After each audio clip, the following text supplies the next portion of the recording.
yamatmanam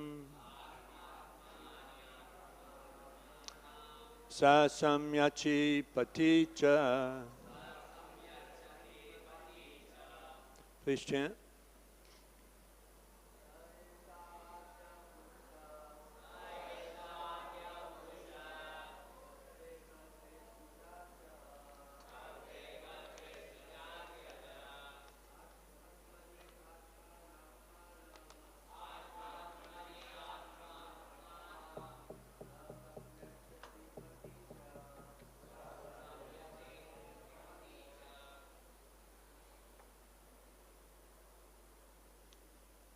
Anybody?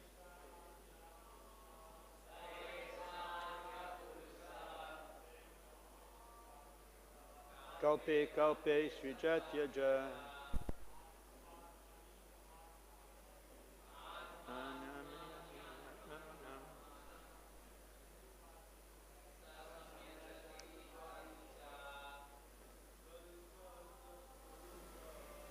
eṣaḥ ajaḥ puruṣaḥ.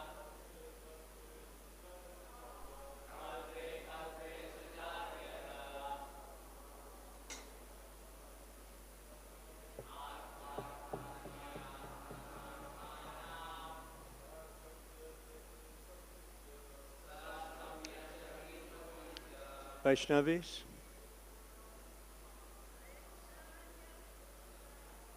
eṣaḥ ajaḥ puruṣaḥ,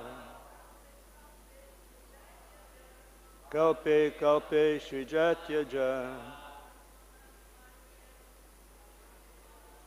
ātmānātmānī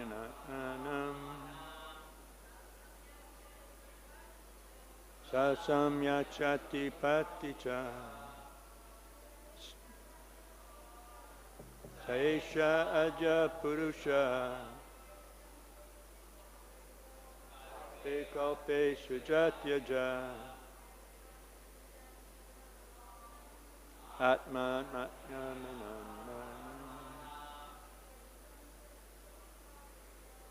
saṁyacchati pāti sa he eṣaḥ, the very ādyaḥ, the original personality of Godhead, puruṣaḥ, the Mahā-Viṣṇu incarnation, a plenary portion of Govinda, Lord Krishna.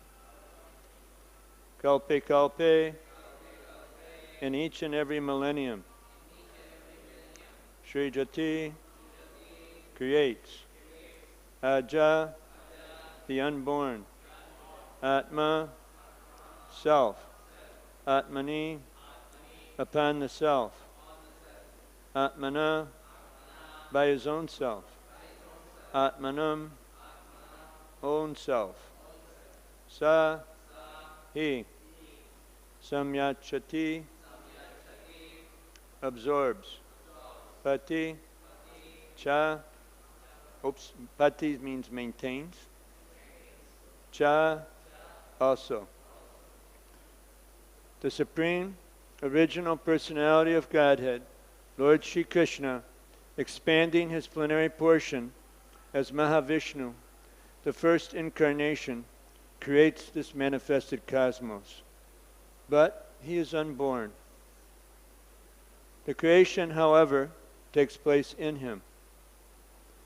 And the material substance and manifestations are all himself. He maintains them for some time and absorbs them into himself. Please repeat. The Supreme Original Personality of Godhead, Lord Śrī Kṛṣṇa, expanding his plenary portion as Mahā-Viṣṇu, the first incarnation, creates this manifested cosmos.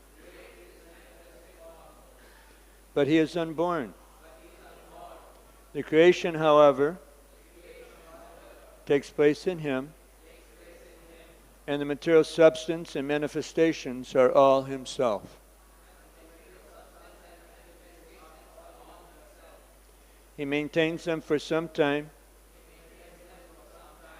and absorbs them into himself again. Purport by His Divine Grace A.C. Bhaktivedanta Swami Srila Prabhupada. The creation is non-different from the Lord, and still He is not in the creation. This is explained in the Bhagavad Gita 9.4 as follows. Maya tatamidam sarvam jagada vyaktamartina matstani sarvabhutani nachaham teshvashtitaha. The impersonal conception of the Absolute Truth is also a form of the Lord called avyakta murti. Murti means form, but because His impersonal feature is inexplicable to our limited senses, He is the avyakta murti form, and in that inexplicable form, the whole creation is resting. Or in other words, the whole creation is the Lord Himself, and the creation is also not different from Him. But simultaneously, He, as the original personality of Godhead, Śrī Kṛṣṇa, is aloof from the created manifestation. The impersonalist gives stress to the impersonal form or feature of the Lord and does not believe in the original personality of the Lord. But the Vaishnavas accept the original form of the Lord, of whom the impersonal form is merely one of the features.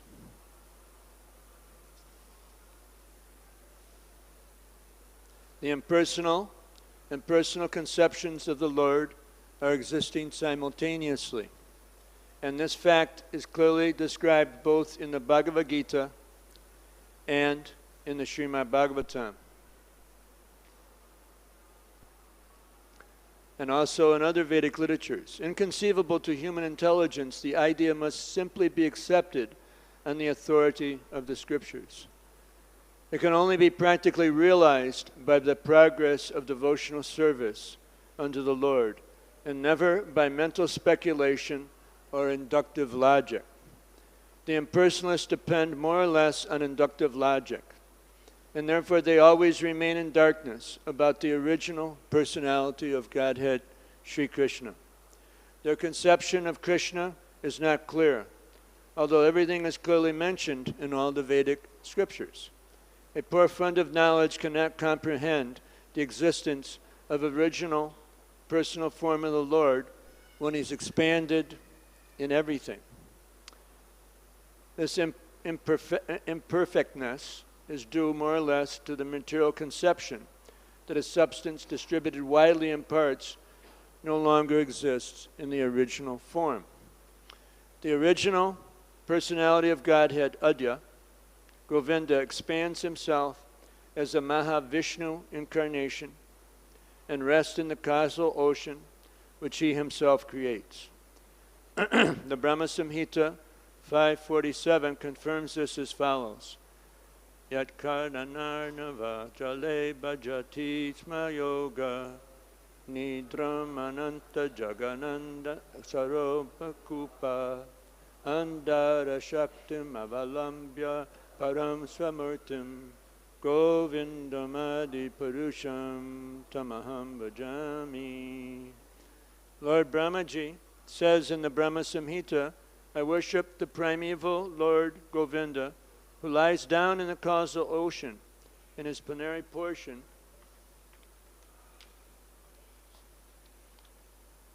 as Mahā-Viṣṇu, with all the universes generating from the pores of hair on his transcendental body, and who accepts the mystic slumber of eternity. So this Mahā-Viṣṇu is the first incarnation in the creation. And from Him all universes are generated. And all material manifestations are produced one after another. The causal ocean is created by the Lord as a Mahatattva, as a cloud in the spiritual sky, and is only part of His different manifestations. The spiritual sky is an expansion of his personal rays. And he is a Mahatattva cloud also. He lies down and generates the universes by his breathing, and again, by entering into the universe as Garbhodakshaya Vishnu, he creates Brahma, Shiva, and many other demigods for maintenance of the universe, and again absorbs the whole thing into his person as confirmed in Bhagavad Gita 9.7.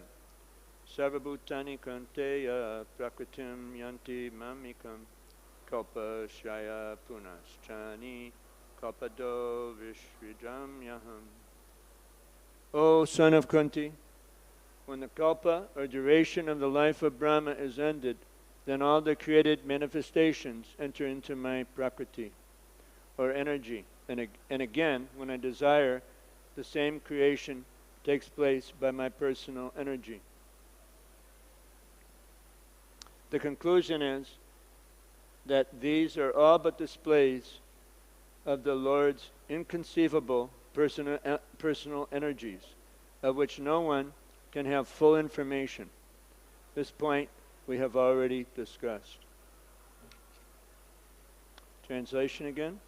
The Supreme Personality of Godhead, Lord Śrī Kṛṣṇa, expanding his plenary portion as Mahā-Viṣṇu, the first incarnation, creates this manifested cosmos. But he's unborn. The creation, however, takes place in him, and the material substance and manifestations are all himself. He maintains them for some time and absorbs them into himself again.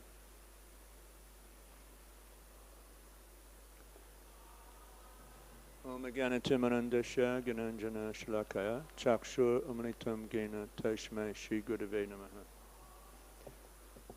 So I was looking back at my calendar. This is the first Bhagavatam class I've given in 9 months, because I've been teaching a Bhakti Shastri course in the Sri Mayapur International School. So I'm missing the Sangha of the Vaishnavas. It comes at the same time, so it's a tough juggling act.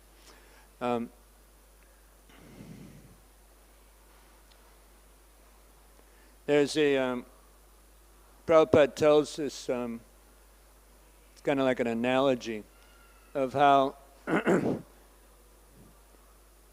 a dancer, if he's dancing on the stage, no problem. He's a professional and he does the service very nicely. But if the stage is situated on the side of a hill, very difficult to dance in that circumstance. So Prabhupada uses that as an example of how sometimes Krishna puts us in difficult situations. Now this verse in purport, probably if we ranked it from 9 to 10 in degree of difficulty of giving a verse on it, it'd probably be right about 9.9. And I was planning on really working on it last night, but one of my students, his father left his body. This is why Radheshyam Prabhu is here. Very dear soul, you know, this Savyasati Krishna's son. Really very sweet and so sincere. He just took initiation from Jaipataka Swami over the Gorpanim festival period. Now his name is Anant Ishvara Chaitanya Prabhu. So I felt obliged to go to the Antyakriya, you know, the final rites of his father, and it was supposed to start at 4, but didn't really start until 5. And so I didn't get really so much studying in. So I had to really depend upon Krishna and the mercy of the Vaishnavas. I was even thinking, you know, maybe that Radheshyam should give the class, you know. He's very, very knowledgeable Vaishnava. Anyway, I'll try my best with this.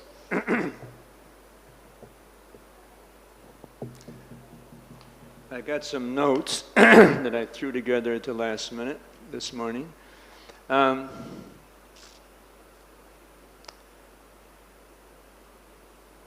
So Sridhar Swami says that this verse actually is the beginning of describing the deeds of the Lord.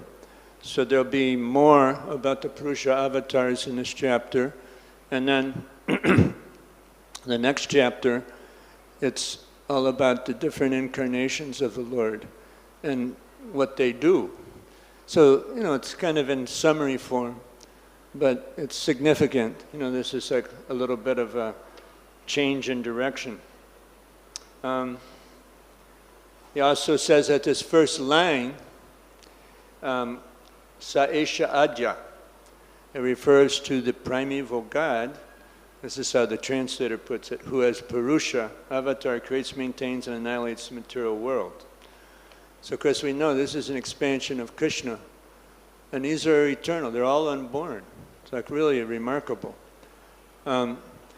Before I go any further, you've heard the verse in purport. There's an interesting pastime of Srila Prabhupada in 1972 in Melbourne, Australia, where he was giving a class and he was speaking with such intensity and conviction about how these giant eagles would go from planet to planet and they would pick up elephants and eat them.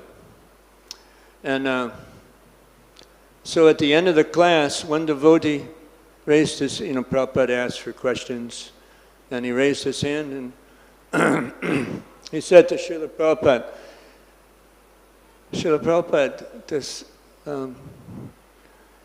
how are we supposed to believe about these giant eagles that fly from planet to planet and come to the planet and eat elephants? And Prabhupada said, you don't know anything. You are still in your mother's womb. You were very strong about it. So, Shastra Yonitvat, that everything comes from Shastra. The Mayavadis, the scientists in the modern age, they're all dependent upon Aroha Panta. And this is the ascending process. They do it by their own, quote, intellectual strength. But our process is Avaroha Panta. It's a descending process. Now, some of these points, in the creation of the material universe and its dissolution, each universe emanates from one of the hair follicles of Mahā-Viṣṇu. Now that might say, for someone who has a degree in biology from IIT, what are they talking about? It may be difficult to accept. So, how to get there? How to get into the mental space where we can actually understand Krishna. It seems like very daunting, maybe for some of us, but it's doable. It's doable, and Prabhupada has paved the way for us.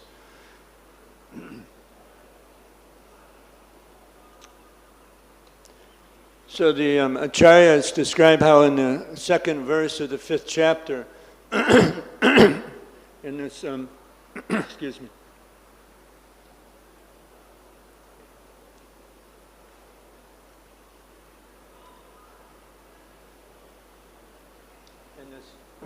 this is the Brahmanarda Sambhavad. What is it? Sambhavad. Yeah. Excuse me, my American English doesn't work well sometimes with Sanskrit. So Narada asks 6 questions in that second text, and this is the answer. This text answers the 4th question. How is it conserved, or into what it merges at the time of destruction? So even though there's other points that are brought up in the text, this is the this last point answers that question.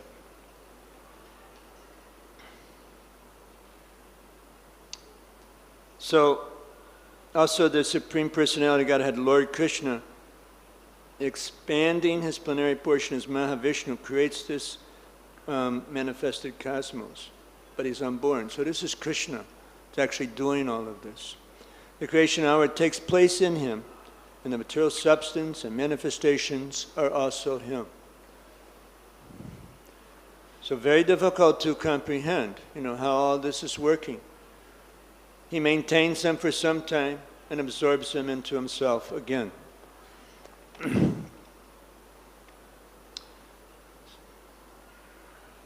So He's the avyakta murti form, the inexplicable form of the Lord.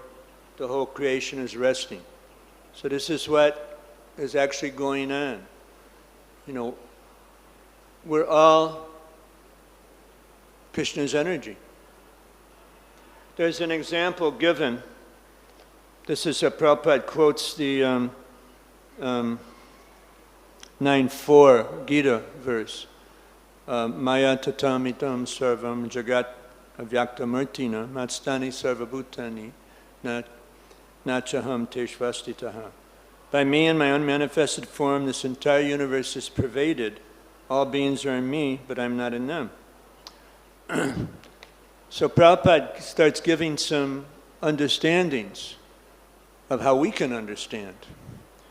He quotes the famous Bhakti Rasamrita Sindhu verse, Ata Śrī Kṛṣṇa namadi na bhaved grayam indriyai sevan mukhe hi jivado swayameva sṛjaty. So Krishna's name, His form, His pastimes, they're not understandable or perceivable by our materially blunt senses. Now Prabhupada, he translates it's a little bit different, but it's really appropriate for the purport. Lord Krishna's name, fame, pastimes, etc. cannot be understood by material senses. Only to one who is engaged in pure devotional service under proper guidance is He revealed. So this may seem like a very beginning class, but it's such a powerful aspect of the bhakti that Srila Prabhupada has so mercifully given us, that if we're very sincere about our practices, then tremendous revelations can take place. How we can actually experience Krishna through His energy. We can, we have a group of devotees, like 10 and 15, to go on a japa walk every day. And before we start our japa walk, we read from Mahatma's japa affirmation, Mahatma Prabhu's japa affirmations. And that's like getting blasted off in a powerful rocket ship. That takes us into the antaranga shakti of the Lord, the internal energy. And then oftentimes, particularly when there's new participants, I quote from the Navadvip Dham Mahatmya about how every step in Sridham Mayapur is the equivalent of hundreds and thousands of Asvamedha sacrifices. I've been doing japa walks here. At one point, when I was a little younger, I used to do the whole Pancha Krosha Parikrama every day. I chant my round. It took me like 2 3/4 hours. I get about 18, 20 rounds in, but just powerful. And then the other point that is that I make, this is Bhaktivinoda Thakur's Navadvip Dham Mahatma, that the Shakti of Sridham Mayapur is the greatest of any of the Dhams in Kali Yuga. And as Kali Yuga progresses, the Shakti increases. So you can experience that. It might be the Antaranga Shakti, but also we just kind of, there's so many miraculous developments that take place, in our encounters, with different devotees, how their spiritual lives are enlivened by going on the japa walks. And so many different things take place, but there's clearly Krishna's hand behind it. So everyone's invited, anybody that wants to go. We're not gender separate. There are a lot of ladies that often come, but it's very powerful. Some devotees view it as something that's transformed their spiritual lives. Okay, so the material senses, they can't appreciate the name, form, qualities, and pastimes of the Lord. And what to speak if you went to IIT? You know, I mean, you get all this programming to think in a certain way in this Aroha Panta modality. So it makes it even more challenging to do. But by the mercy of Srila Prabhupada and our parampara and what he's given us, we can actually go beyond these. I mean, some of the, like Radhesham Prabhu, Gauranga Darshan, you know, brilliant Vaishnava scholars with deep realizations. And they're IIT men, right? Was IIT? Yeah. So we can surmount the tendencies of the material mind to try and make all these calculations to figure it out. But how do we do it? By bhakti, by devotion, by pure devotion, by our sincerity. And what I've experienced in my 45 years of trying to be a devotee, try to understand Krishna, that the most powerful means to accelerate this understanding, to deepen this understanding, is by putting the highest possible priority in our lives on our japa. This is the key. This is the Yuga Dharma. And what I like about, I started reading japa books way back in 1982 when the first one came out by Satsvarup Maharaj. But it's just been, you know, and then he would come to the New York temple, big 55th Street temple, and he'd pick me out and take me on japa walks. You know, and so it's always been like a huge priority in my spiritual life. But I find that this japa affirmation book, and by the way, I've got a few copies here, I can hand them out. I don't ask any money for it, but sometimes people give me crores of rupees, and they give their heart to Krishna. That's the donation. You got to give your heart to Krishna. But I found that this to be the most effective, because it's the cream of 18 years of japa retreats. And you know, with devotees like Giriraj Swami, Indradumna Swami, Satchidananda Swami, and it's very deeply realized that he would also, Mahaprabhu would participate in it. But it's very, you know, just every time I distribute a japa affirmation, I feel Krishna's presence in the bliss that he bestows on devotees when they please him. There was a very nice lecture, I think it was 72 in Ahmedabad, Bhagavad Gita lecture, where Prabhupada gives an analogy. How do we know whether we're pleasing Krishna? It's a big question mark, because this is what devotional service is supposed to do. That's what we're supposed to be doing, focusing on pleasing Krishna. So Prabhupada uses an analogy to explain this. He says, just like the king or leader, he has many servants. And the responsibility of the servants is to serve the king and please him. Similarly, as devotees, it's our responsibility to please Krishna. And when Krishna is pleased, then we're pleased. So what does that mean? We're pleased. We're pleased because we feel the bliss, we feel the reciprocation, the personal reciprocation that Krishna gives us. And I think all of you have experienced this. I remember when I used to be a Sankirtan leader in America, and I'd always attend the VIHE courses. They called them the Gaur Purnim courses. It'd start mid-January. And sometimes we'd have 35 devotees on our Sankirtan team. And we'd be working super hard during Christmas. And then I'd come into the Vrindavan temple, and like a tsunami of bliss would just come, you know, from Risham Sundar, Gornitai, Jagannath Baldev, Subhadra, just powerful. So we know, we can tell when we're pleasing Krishna just by that reciprocation. Krishna is a person, and we're persons, and he reciprocates with devotees in this way. So when you chant really good rounds, you experience that. And then the knowledge, the understanding of these esoteric and difficult for the material minds to grasp they start coming into focus. Just like the devotees in the West, when Prabhupada came, they had no conception of worshipping the Archa-Vigraha. It just wasn't there. I came, my grandfather was a Christian minister, my brother went to Harvard, he's a Christian minister, was a university, 2 universities president.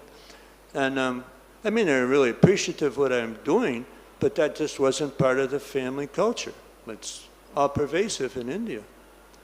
But the devotees worshipped the deities with a faith in Prabhupada's words, so that they could experience Krishna and the deity. It's the same as the case with the holy name. Namachintamani Krishna Chaitanya Rasa Vigraha Punashuddha Nityamukto Pinato Namanamino. How do we understand that this sound vibration is non-different than Krishna?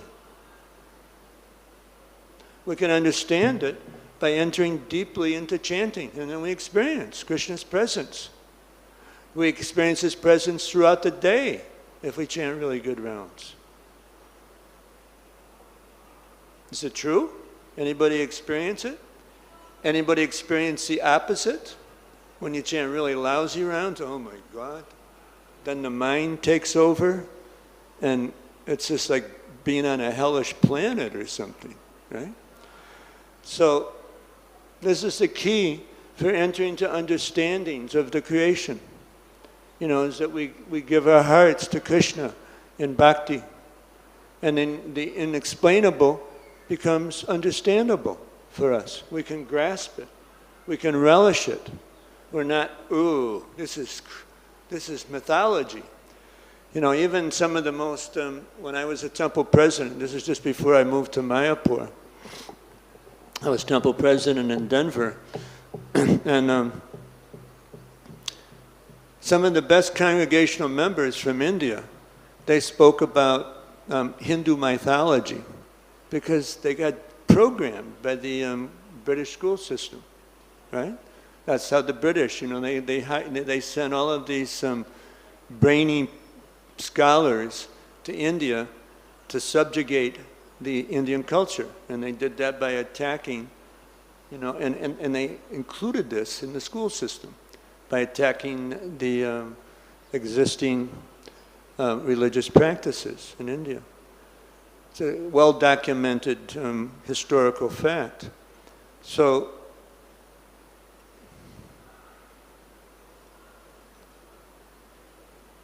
how to overcome this, you know, and that's what I've found, you know, the different anarthas. There's from Bhaktivinoda Thakur's commentary, and it's Bhajan Rahasya. What's that the commentary on? Any scholars can tell me? I forget. Having a senior moment here. Bhajan Rahasya? Anyway, there's 2 consecutive verses there that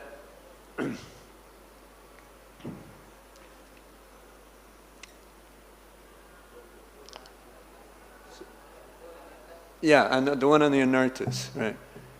Okay, so it's a commentary on what? Give him the mic. I'm half deaf now, so we need the mic. Yeah, but the name of the book that... it's called... Bhajan Rahasya. All right, anyway. I lost my hearing aids, so... Oh, Bhajan Rahasya. Bhajan Rahasya, got it, okay. So there's 2 verses that are side by side, that one who fails to try to free himself from anarthas in this lifetime does not get the mercy of the holy name and does not achieve success in life. And the subsequent verse is, on one's own, one can't free himself from anarthas. But if he cries to the holy name for several days, this is how it's translated, several days, the holy name will remove all the anarthas from his heart. It's not a hyperbole, we just have to do it. We have to really get in that mood of intensely, the deep feelings in the heart. Please, Krishna, bring me to you, free me from these anarthas, help me become pure. I just want to be your servant. I just heard that Vaisheshika Prabhu, when he chants japa, and this is what he encourages everybody to do, he puts his hand on his heart and says, I am your servant, Krishna. And then he chants his japa. Just always remind him. That's right, Yadutama told us that. Did I get it right? Yeah? I'm a servant of Krishna. That's the way we need to think. We're not the master of the universe. We're icha dvesha samutvaina dvandvo mahena bharata sarvabhutani samhoham sagayanti parantapa.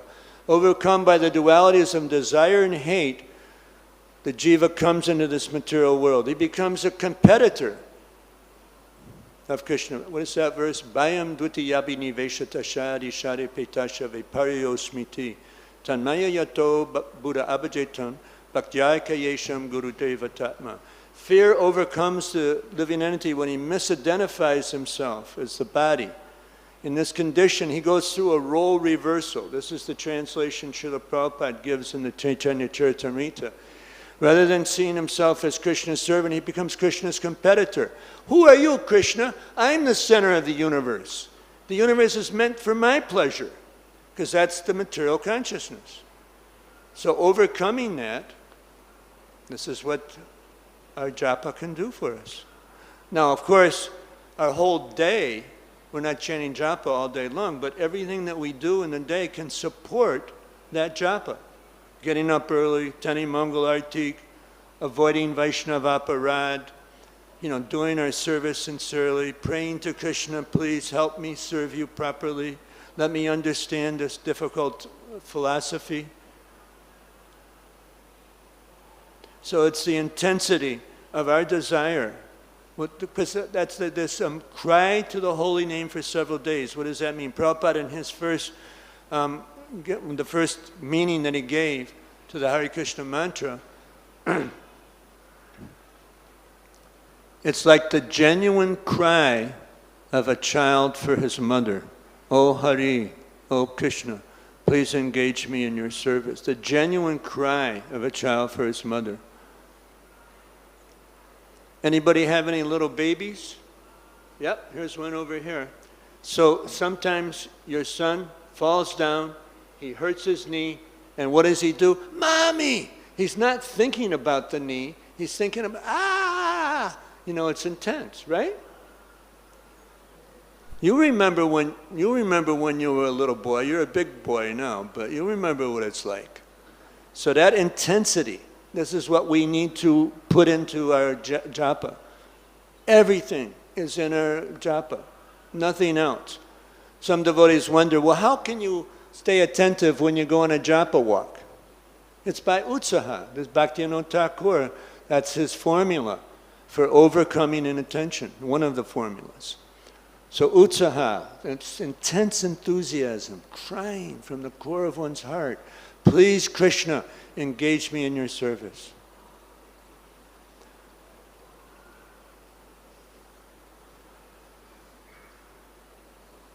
And this is the only way. Bhaktyamam abhijananti yavanyaschasmi tatvahataha tato mam tapato gyatva vishate tadanantaram. So that we can only understand Krishna by devotion. It's the only way. And in this age, our devotion is most effectively expressed by putting the highest priority in our life on japa. Tigache? No, a little Bangla here. Are there any questions or comments or chastisements? Probably there will be more chastisements than comments. Okay, Yadutama, Prabhu?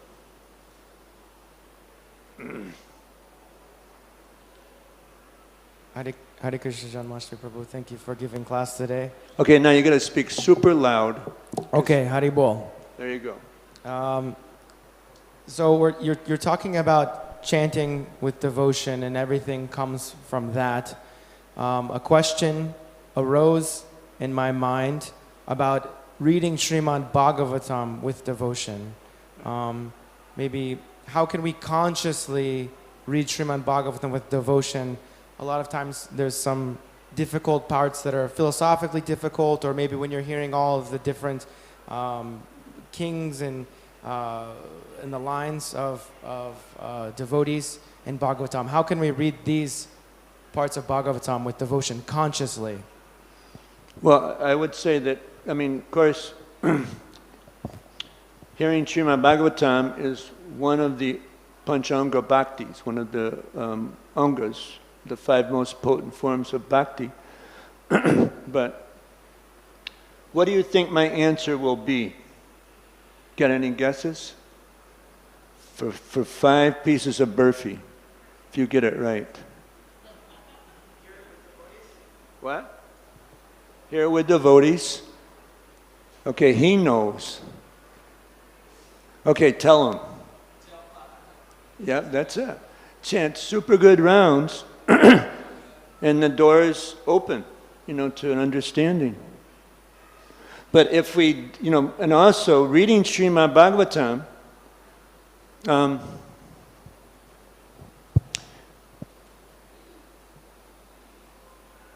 there's a description of how one of this is from Bhaktivinoda Thakur, I can't remember which book. Radhesham will know, he'll tell us. There's a description of how the primary responsibility of a Diksha Guru is to provide his disciples with Sambandha Gyan. And that enables him to come to the platform of Shuddhanam. So having this understanding, the philosophical understanding, if we don't do it, then that doesn't come, and the mind's all over the place. We don't, it's a big part of it. Because I always had so much service, I never worshipped the deity worship. And so in the last year, by Krishna's divine plan, I realized I didn't have so much realization in my life, in my heart, of the deity. So then when I mentioned this to one of my friends, Radhika Nagar Prabhu, he came over for lunch, and he was about ready to leave for Europe to get a new visa. And so he left me his Gauranitai deities, and what an experience. And it really, it supported my japa tremendously. And serving the Vaishnavas, like as soon as I give out a japa affirmation and a japa walk, immediately my japa becomes more blissful, more attentive. And particularly if we serve devotees in helping them come to a higher platform, come closer to the Shuddhanam platform. So serving the devotees, and it primarily means serving the devotees with their spiritual lives, giving them the support they need. If they're going through some kind of a crisis, it is so, Krishna reciprocates so much with that when we do this. It's the compassion of the Vaishnava. Okay, I'm waiting for the chastisements now. Got any? Okay, any more questions, comments? Jinksha Prabhu ki jai. Prabhu, one thing I would like to share, that as yesterday we were discussing that the Russian japa affirmations are finished. Russian japa affirmations are finished. And I was discussing with the team of Mahatma Prabhu to reprint it. And I was needed to go back to Pune because we'll be printing it in Pune. And the biggest separation which I felt regarding going back to Pune was I will be going to miss the japa walks in the morning. And when I came here, it was for like 15-20 days. And how 2 months have passed, and I feel like staying here chanting with you, I don't feel like leaving. So that is... Well, the FRO may kick me out. There's a whole thing going on now. So maybe we leave together and then hopefully we come back together. So, yeah, I wanted to stay here till I die, and it won't be much longer. But still, that's my strong desire. Yes? And Prabhu, your... Krishna doesn't want you to say it, I think, you know. You got to shake it a little bit. Oh, ran out of battery. Okay, super loud.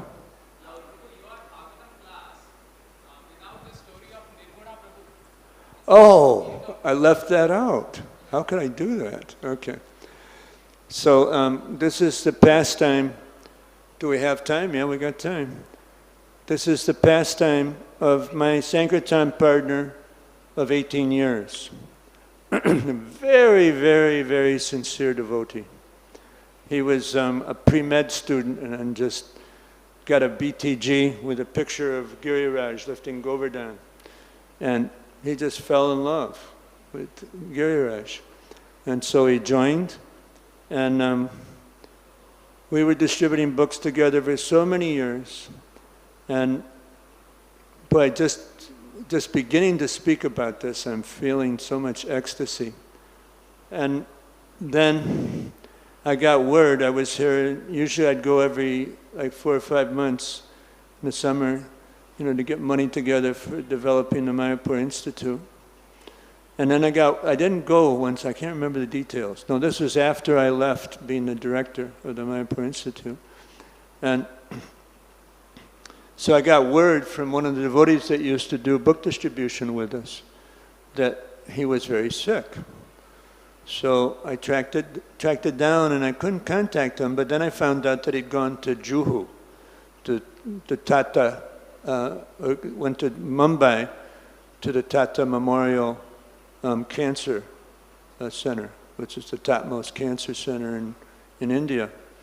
And I spoke with him. And then I spoke with the doctors. He said, though they got me on chemo and it's hell. And then I spoke to one of the doctors and he said, yeah, it looks like it's terminal. It says that he has a kind of cancer that doesn't respond to chemo or radiation. And so I had met a doctor, a homeopathist in Shakti Nagar, which is in Bengal, that was working with the National Institute of Homeopathy in Calcutta, and they built a whole wing of the hospital for him because he was so successful at turning around terminal cancer cases. So I put 2 and 2 together, and I arranged for Nirguna to come. And I met him at the airport because I had to leave the country. He says, why I was born in America? You know, it's just all this visa business, you know, crazy. So I had to leave to go get my visa with my family. And but I had arranged with a devotee brahmachari from Bhaktivedanta Manor to care for him. So he would spend 2 weeks at the hospital, then he'd come to Mayapur for a couple of weeks. And then we came back, and we had a small team of devotees. Ramadevi was a nurse, and she was on that team. And we had a Giriraj right next to Nirguna's bed. Anyway, then I came back, and the team started saying that there's too much for us to deal with. You need to bring like 10 brahmacharis from Chopati to deal with all of the health challenges that Nirguna Prabhu is having. So I gave, somehow or other, I called Radhanath Swami's secretary. And they were on their way to a preaching engagement, Radhanath Swami and him. And they were 40 minutes in the car. So I had like a long conversation with Maharaj. And he said to me, because I wanted his advice, because I know he developed expertise in assisting devotees when they were leaving. And he said, Janmastami, I'm not sending any brahmacharis. You should organize the community. It'll be good for Nirguna and good for the community. So I started the biggest marathon. Actually, my middle name is Janmastami, Marathon Das. I was always on these book distribution marathons and then starting the Mayapur Institute. Radhe Shyam used to send 10 brahmacharis because we had 45 courses from Saraswati Puja to Gaur Purnim. And, we'd have 5 courses going simultaneously in different locations in Mayapur. So I went on the biggest marathon of my entire life to arrange for this. And the cancer is called spindle cell sarcoma. Any of you doctors out there, it enveloped his bronchial tubes, his aorta, and his spinal column. And at one point it ate into the spinal column and he became paralyzed from the waist down. And with that paralysis came intense pain, very intense pain in his legs and feet. So I organized, I'm pretty sure it was 34 devotees that we did 24/7 vigorous massage of his feet and legs. And then I also had a senior devotee care team. Hari Sari would come every day and read from unpublished Transcendental Diary. And also Pankajangri and Jananivas, they would spend an hour or two with Nirguna every day. Bhakti Vishwambhara Madhava Swami, he came. And so it was a very powerful experience. And then we'd have kirtan with the Gurukul boys in the afternoon, and then the Gurukul girls would come after that, and then the community. And I'm running out of time, so I got to compress it a little bit here. So then, one night, Grahila Prabhu, he's, what's her name? Grahila's wife. Guru Seva, okay, so senior moment here. And he was massaging Nirguna's feet. And I had just gotten Jayapataka Swami on the phone. I'd located him, he was in Los Angeles. And he had been Nirguna's GBC when he was the president of the Tennessee Farm. And I was doing that, connecting him with different senior devotees. And so I went to Nirguna and said, in 5 minutes, Jayapataka Swami will speak with you. And I felt like Nirguna was pushing me away. That was his body language. So I asked Grahila Prabhu, who was massaging, what do you think, what's going on with Nirguna? And he said, Janmastami Prabhu, I don't know, but I think he's about to leave his body. So there's one devotee, he's in charge of the hospice in Vrindavan now, and he was finishing up his medical training in Mumbai, and in palliative care, which means caring for people at the end. So Radhanath Swami sent him. He didn't send 10 brahmacharis, but he sent him. And so I woke him up, it was like 9:30, and said, check Nirguna, because I told him what Grahila said. And he checked his vital signs. He said, yep, he's about ready to leave. It'll just be a few hours. So I called everybody back. Sorry, just gone to sleep. I woke him up. And Pankajangri, we did a all-night kirtan, and after Mangal Artik in the morning, I made an announcement. And this was in the first Mayapur Institute classroom, which was 16 by 20 feet. And we had 80 devotees in there doing kirtan. It was like so powerful. And then we, Harisari put Giriraj, we had a Govardhan Shila, put him right on his chest. He was on a hospital bed, so it was right in his line of vision. And then in the middle of this, and then Harisari actually moved the Giriraj into Nirguna's hand. Okay, so in the middle of this tumultuous kirtan, all of a sudden, Nirguna, and you had to put your ear right next to his mouth in order to hear. He was so weak because he couldn't eat anything for the last 2 weeks because the esophagus was restricted. His thigh was about the size of my wrist. He was so thin. And in a very loud voice, Nirguna said, "Get your piece and go." And Harisari was sitting right next to him. And he couldn't understand what. He said, "Nirguna, get your piece and go. Did someone say something to you?" And he nodded yes. We had a big smile on his face.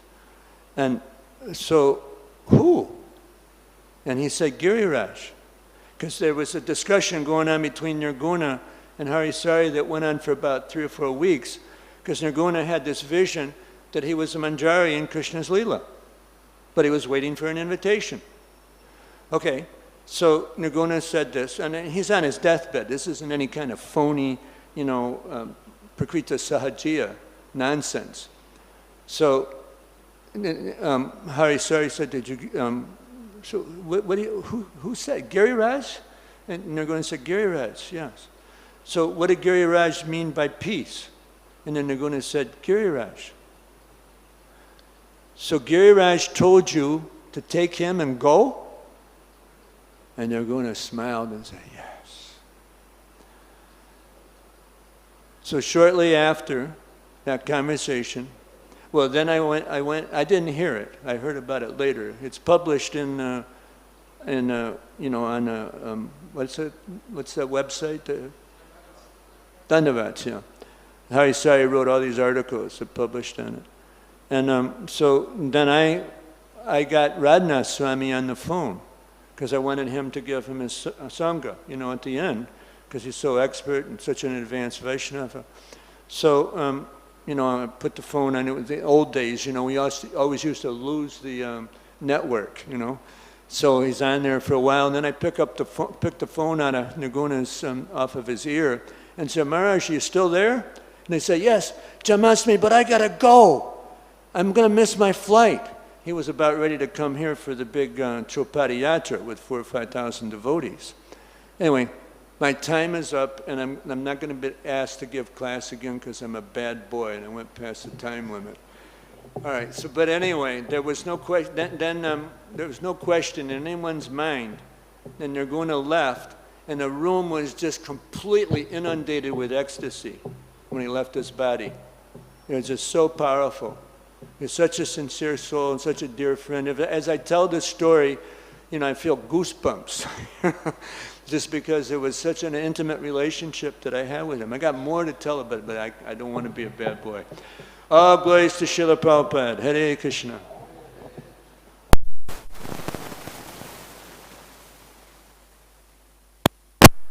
Don't leave without your book.